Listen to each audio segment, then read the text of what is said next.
นี่คือជាស្ថានភាពដែលរំជួយផែនដីនៅប្រទេសថៃបងប្អូនទាំងអស់គ្នាមើល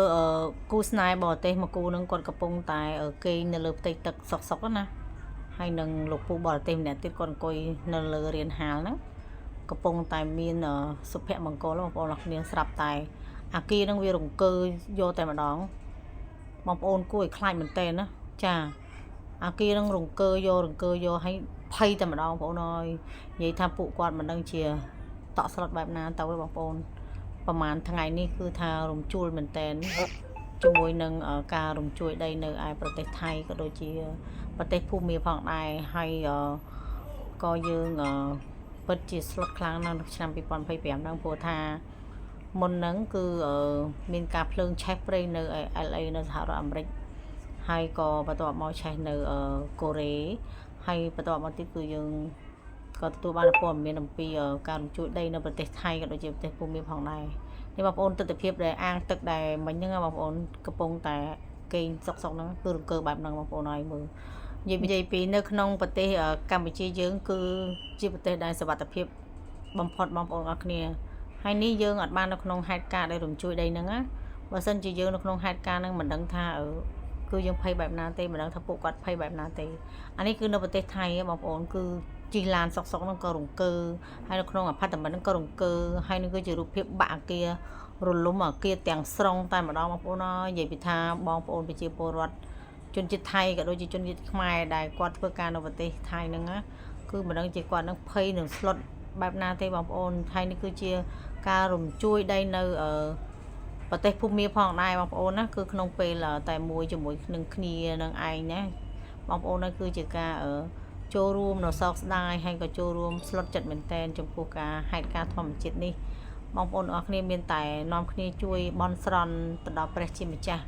ដើម្បីឲ្យជួយស្រោចស្រង់នៅអាយុជីវិតបងប្អូនជាច្រើនដែលកំពុងតែស្ថិតនៅក្នុងហេតុការណ៍ទាំងអស់ហ្នឹងបងប្អូនទាំងអស់គ្នាហើយ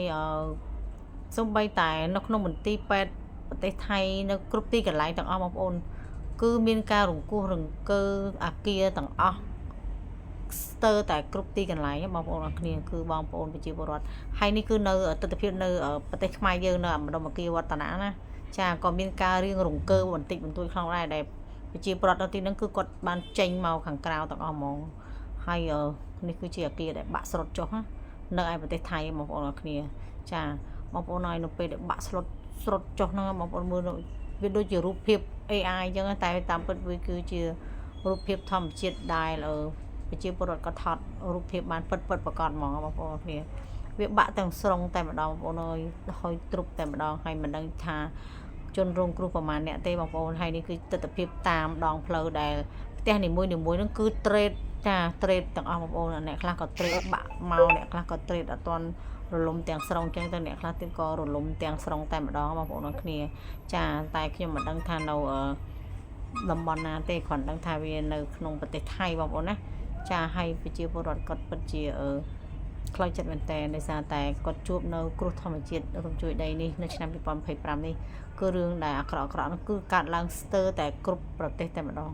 ប៉ុន្តែមើលឃើញថាប្រទេសខ្មែរយើងគឺដូចជាសុវត្ថិភាពជាងគេបងប្អូនអរគ្នាណា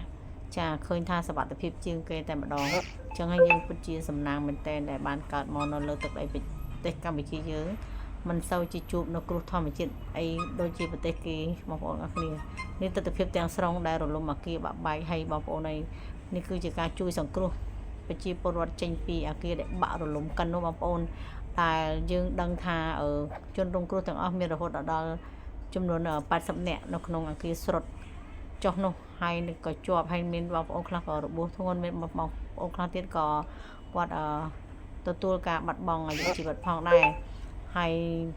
ប្រជាពលរដ្ឋទាំងអស់គឺគាត់សោកស្ដាយនឹងយំហើយគ្រប់គ្រួសារសពអីហ្នឹងគាត់គឺកាត់ទុកមែនតែនបងប្អូនហើយនេះគឺជារូបភាពដែលសាកសពដែលទៅទទួលពួកគាត់បងប្អូនគឺសង្វេគមែនតែនហើយក៏ចូលរួមសោកស្ដាយផងចំពោះដែលប្រទេសថៃដែលគាត់ជួបនៅគ្រោះធម្មជាតិរំជួយដីនេះណាក៏សូមឲ្យទៅកាន់សុខភាពភពហើយក៏សូមឲ្យអ្នកដែលជាអ្នកដែលរងគ្រោះនឹងជាអ្នកដែលឈឺនឹងឆាប់ជាផងដែរបងប្អូនអរគ្នាចាទស្សនវិជ្ជានេះគឺ តក់ស្លុតមែនតើនៅក្នុងប្រវត្តិសាស្ត្រនៃប្រទេសថៃហើយយើងក៏បែរជាប្រទេសជិតខាងហ្នឹងក៏ចូលរួមសោកស្ដាយផងដែរព្រោះថាយ៉ាងណាមិញគឺជាការគ្រោះថ្នាក់ធម្មជាតិមួយដែលគ្មានអ្នកណាចង់ឲ្យកើតឡើងទេបងប្អូនអរគ្នាភ័យស្លន់ស្លោរត់ចេញពីមន្ទីរពេទ្យគ្រប់ទីកន្លែងហើយអ្នកខ្លះក៏ស្រែករកបងស្រែករកម្ដាយស្រែករកបងប្អូនអរគ្នាហើយគឺយើងពិតជាសោកស្ដាយខ្លាំងមែនតើហើយក៏ចូលរួមរំលែកទុក្ខដល់ក្រៀមក្រំនេះផងដែរចា